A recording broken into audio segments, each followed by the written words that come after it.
works or not. First live stream. Just kind of waiting to see who shows up. We will see. I better get some questions ready because who's gonna come? I don't really know who's gonna come to the live stream, but we'll see. I will try my best, see what happens. Hey man, what's up? So, since you're the first one here, you get to ask whatever you want. That's kind of how we're gonna do this. Kind of awesome, right? So, what's going on, man? It's good to see you.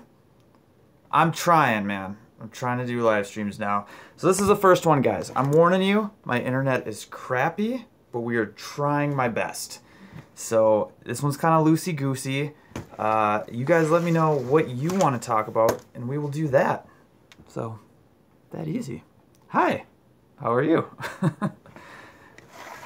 Nobody's got any questions yet? I feel kind of awkward just sitting here. I'm used to just like filming myself. So, yeah. Did you guys have a good Christmas? Anything crazy? What's your best present you guys got? I don't know. Okay, let's see what you got, man. Man, the anticipation's killing me. 4 meters to 5 meters. Oh man, 4 meters. Like height-wise, I jumped 4 meters in 4 meters. What? 13 feet? 13 feet. My junior year of high school, which was 2003. 2003, and then I jumped 5 meters in 2010. 2008. Yep. So from, I don't know. I always say like the heights are always the same. You just add more speed and then you just can get on bigger poles because of that. And that's usually how it goes. Yeah, so 4 meters to 5 meters, that's kind of a big jump. And then obviously that 5 meters to 6 meters never happened for me, but that'd be a question for Sam for sure. Oh man, we're getting so many questions here. Okay, let's do these in order. What was the next one? Portable turntable. I don't know what that means. Pole vault spikes are good. You should probably wear those if you're a pole vaulter. Opening meet advice. That's a good question. So the opening meet, I always looked at it like I just kind of want to see how my training was going. So I always start really low and just try and collect as many bars as I can. And that's if you go through my training journal, that's what they all say. It's just like, all right, let's see how many bars we can collect. And I think the most I've collected in one meet is like 8. I started really low. That's a lot of bars. What else we got here? Tips for traveling with poles and airplanes? Southwest. If you guys can fly Southwest, that is the best one you can do. Yeah, Southwest charges like 75 bucks there and back, and I've never had a problem. I've flown United one time coming back from Taiwan, and they actually stopped me for 3 hours, made me take out every single pole, and then they were going to charge me 150 bucks per pole, and I had 8 poles in my bag. So I almost just let them keep my poles in California and was going to go home without them. So that, that was a weird day. Talk about running through. That's a good one. Running through. That was a question. You guys asked that one a lot, and it was about mental blocks and running through. Mental blocks all seem to come from the same exact spot to me, which is confidence. As soon as you like break a pole or you run through or a pole gets too big and it gets in your head, your confidence just goes like right out the window. And then you're kind of just shot, you know? So if you're a coach watching this or an athlete, I always recommend like what can you do to rebuild that confidence? And for me, it was always just taking steps back so I could move back forward. So, for example, if a pole's too big, go down a pole, go down grip, go down run, make it a little easier on yourself and slowly work your way back up until you can start going crazy again. You know, that's kind of the trick with the confidence and running through and all that stuff. Guys, this is kind of goofy. There's a lot of questions coming in, so I'm sorry if I'm really far behind. What else we got here? What are tips? What are some tips you have for furthering core strength? Core strength.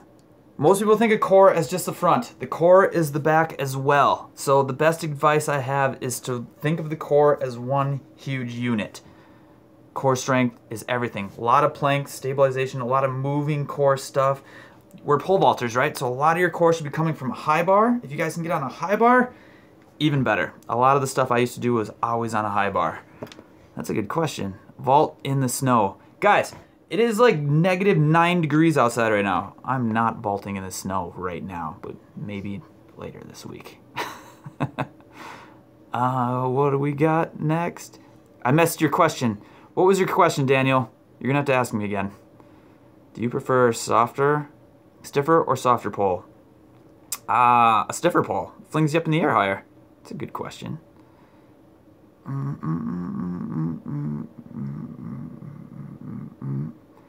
I have to remind people where the live chat feature is. Good point. There is a little bubbly thing that looks like if you were in a cartoon that pops right here. If you click on that, I think you'll be able to chat. Guys, I'm still figuring out the live stream too. I apologize. How much core should I do if I'm having trouble getting my torso up? A lot. The core stuff is kind of a combination of...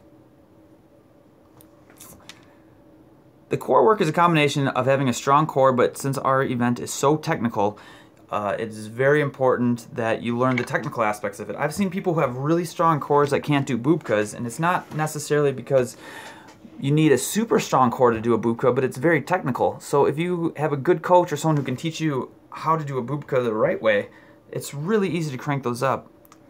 There's this device out there right now called the swing up rack, and it's actually really awesome. You guys should check it out. I don't know if I can put links into this live stream afterwards, but I'll kind of put a little link to it so you guys can check out, and it helps you with the technique of a bubka. So that's kind of cool. What other questions we got on here? It's a good question. You guys are asking awesome questions.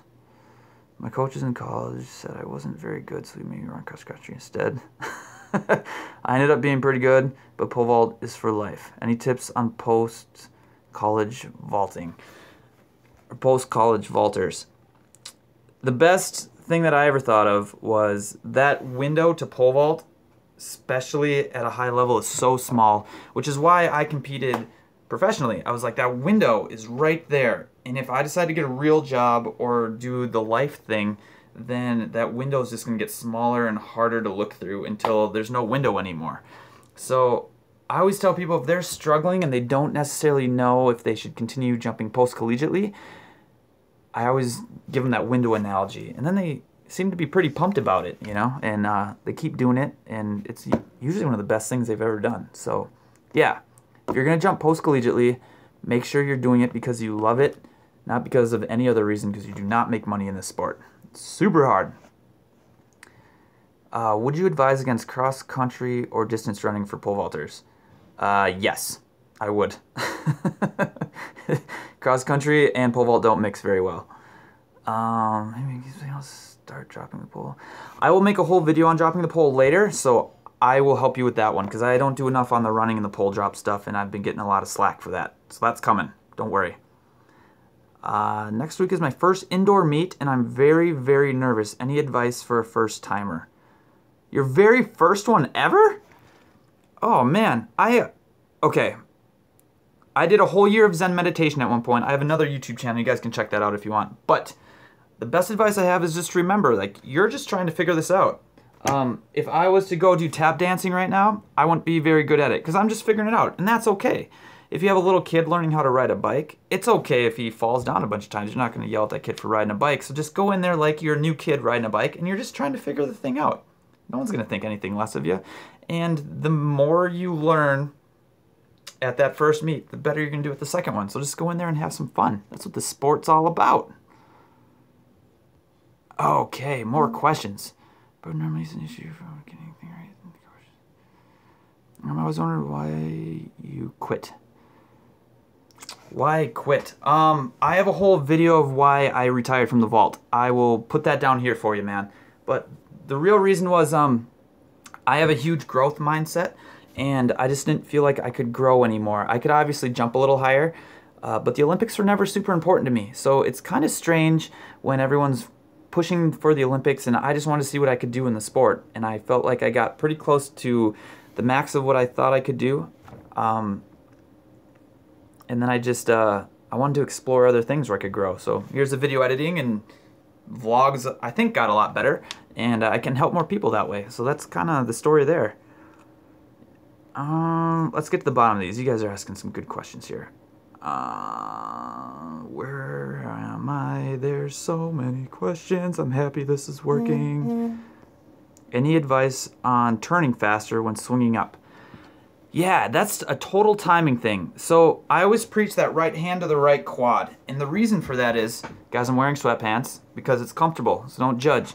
But right hand, if you go to the right quad, you're already starting that turn. And if you come across your body like a lot of people do, the turn is not happening. Your hips are not moving at all. So if you go right hand, right quad, or put your quad on your right hand, that turn is going to happen sooner, and then bam, you guys will be turning in no time. Ow, just bashed my knee. I liked it though. Oh, I love it. You guys are so supportive of each other. God, you guys are awesome. How does one get over the mental aspect of moving up pole lengths and taking off out? This is kind of goes back to that mental blocks and the confidence thing. Little steps. Just a little fun fact. I started teaching and coaching when I was 10. I got my black belt in karate when I was 10 years old, and then the instructor was like, "You're ready to teach." And I was like, okay, I guess I'm a black belt now. I'm ready to teach. So I've been doing this for a long time, and I made a lot of mistakes starting out, especially since I was 10. But over the years, it allowed me to practice earlier in my life. And the biggest thing I found from good coaches and myself is that slow progressions are the best progressions. So if you guys are moving up a pole 5 pounds max at a time, maybe a finger at a time. When I was moving up grip and pole, I would only move maybe a finger or 2 max at a time. Some coaches tell you to go up like 2 handholds. That's a little aggressive for me. It just leaves more room for errors and people to get hurt and make some mistakes. So little progressions, that's the trick to moving out in length, and that's the trick to moving up in poles too. So if you want your step out, put like a piece of tape down or maybe a towel and try and take off like 1 inch farther back, and then maybe another inch. Make sure you get at least 10 in a row before you move any other settings. I hope that made some sense. I feel like I don't have time to like organize my thoughts and answer these in a good way, but I'm trying my best, guys. What's your best coaching cue for a longer trail leg? I tell people to try and kick the box. That seems to work really, really well. Or it depends where you want it long too. If you want it long right off the takeoff, I try and tell them to jump off the ground. If you jump off the ground, that leg has to stay straight, because if you just have a little hop off the ground, your knee's going to be bent. So a good trail leg, there's a lot of good cues for that, guys. Just fill up your toolbox listening to other coaches. But yeah, my 2 favorite ones are trying to kick the mat, try and kick the box, or just jumping as hard as you can off the ground. If you try and find someone to do a vertical jump and their knees are bent, they're not going to jump very high. The same thing kind of happens with a 1 leg 2 or a penultimate step. So I hope that answered your question a little bit. There are always opportunities to vault after college. All right. How do I keep my bottom arm straight? That's kind of a loaded question. You can keep it straight, or you can bend it. I've seen people jump high both ways. The way I've always liked to coach it is to just push it up as high as you can so you get that stretch reflex in your shoulder. I mean, you can start here, but it has to be going up, and you try and get that bicep to your ear, and if you do that, good things happen. But it has to be early. If you get hit and your arm's bent, this usually happens, and you punch yourself in the face. Not the best feeling thing in the world, but if you can have a nice tall plant before the pole tip touches the back of the box, it's way easier to just push everything straight up above your head than to just get smashed and try and recover off of it. But that's just one way of doing it. You guys know my motto, there's lots of ways to pole vault. Thanks, man. I will keep it up, William. I can clear 13 from 3 lefts, and my swing looks amazing, but as I back up, my swing starts to not work. Speed is the enemy of technique, Jack. So how far are you backing up, and how fast are you backing up? Are you going from 3 to like 6 lefts? Because there's a huge gap in there. Do you go 3 to 4, and does 4 start to get wonky? Or does 3 to 5 get wonky? So those little progressions, again, are huge. So make sure you're taking those little itty bitty progressions, and that'll help keep that trail leg a little happier for you.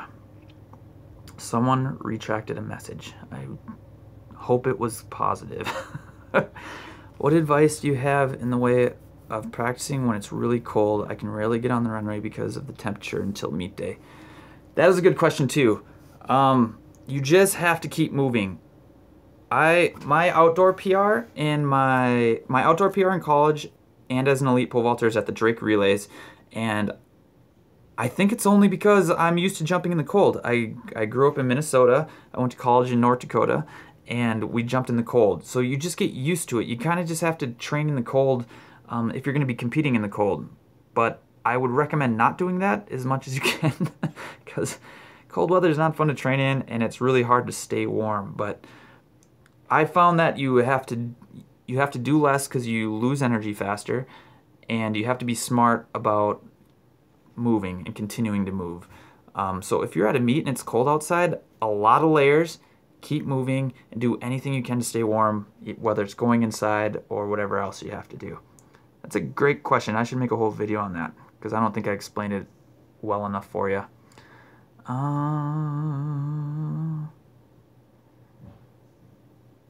Thank you for, hey man, thanks all the way from Germany. That's insane. Thanks for watching the live stream, man. All right, guys, we'll do a few more minutes. We'll stop it at about 20 minutes here, and then, yeah, if you guys like this, we'll do it again. If not, no big thing. I just figured I'd give her a shot. Brood is kind of like something. I saw some videos on air takeoffs or something like that. It was implying nutritional vault technique is unsafe. Yeah. William, I will talk about that later. Yeah, I got a lot of emails from. Yeah, I'll talk about that later. You can private message me on the air takeoff stuff, but yeah, he doesn't seem to like me very much, but that's okay. I don't need everyone to love me. When it comes to your weight training, what was it tailored towards? Strength, explosive, or something else? Yeah, my weight training, my whole training cycle was intermixed. So I had it set up where I worked on my neuromuscular, I called it my neuromuscular ability. So I wanted my central nervous system to fire fast and explosively. So it's strange, like training in life and everything is just this balance, right? So if you do too much weight training and you're lifting really heavy weights but you're not moving fast, you're gonna get slow.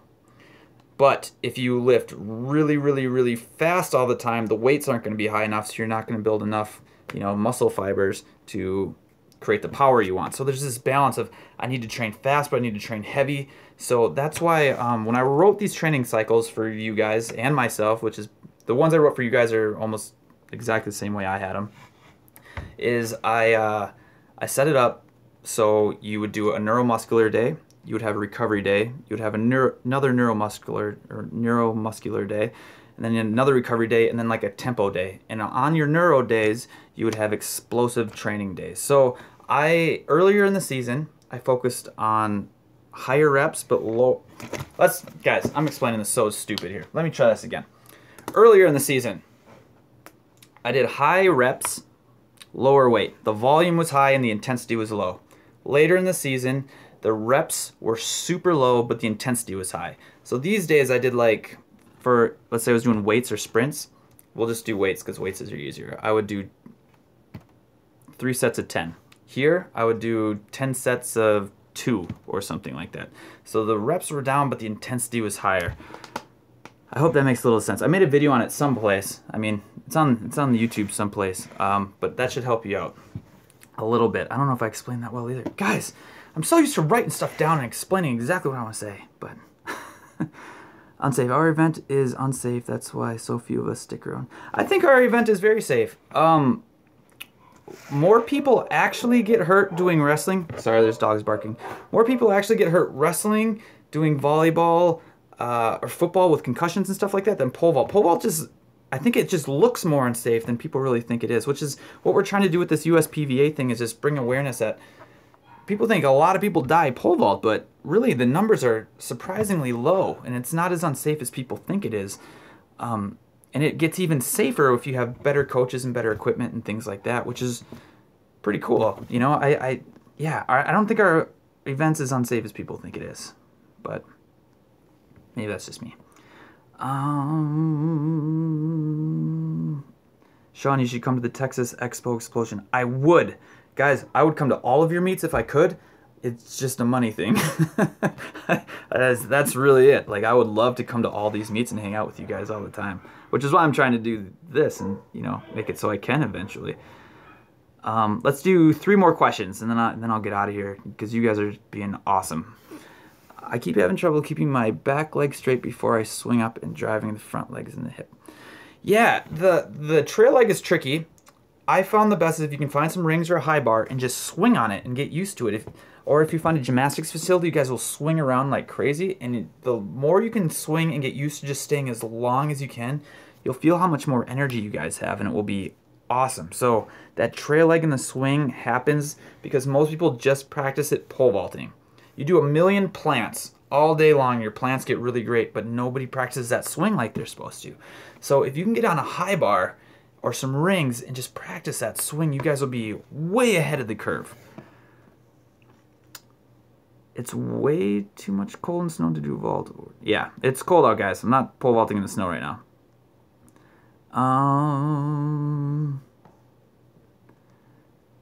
Okay.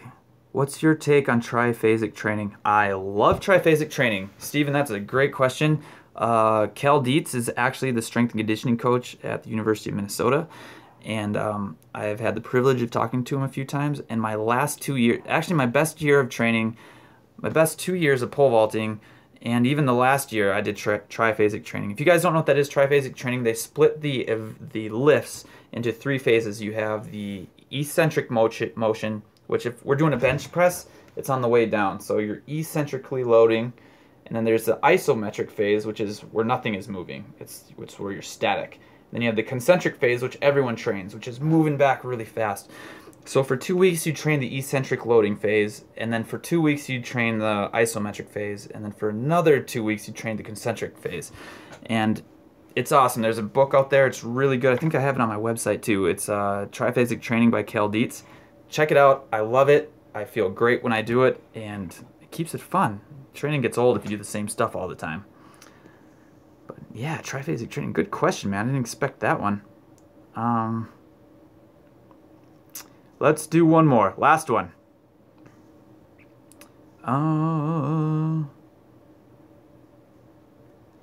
Yeah, bold man, go.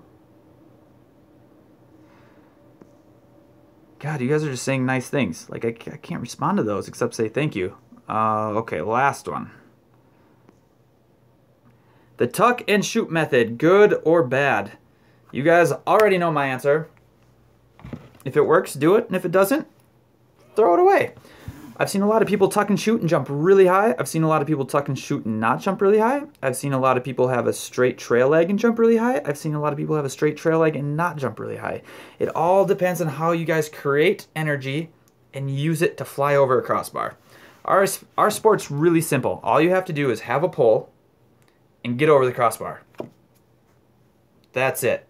People get lost in these techniques and stuff, and some people don't have the core strength to, you know, have a long trail leg. Some people do, and some people jump really high both ways. So we'll end it on that, guys. You guys are awesome. Thank you. We got a lot of people. I was only going to do this for like 10 minutes, but you guys' questions are awesome. That 20 minutes flew by fast. So, guys, with that being said, thanks for coming. And there's more than one ways to pole. I hope I added a couple tools. I will, yeah, let's try this again if you guys like it. And I'm trying it on my phone. I tried it with my camera over here. I couldn't figure it out. And our internet's kind of slow, so I apologize if it's a little choppy. But we are trying to get better internet here too. But we live in the country. Like, I can see cows over there. That's how country folk we are. So, I love you guys. Thanks for being part of this first ever live stream. And thanks for the questions. You guys made it really easy. So, see you guys later.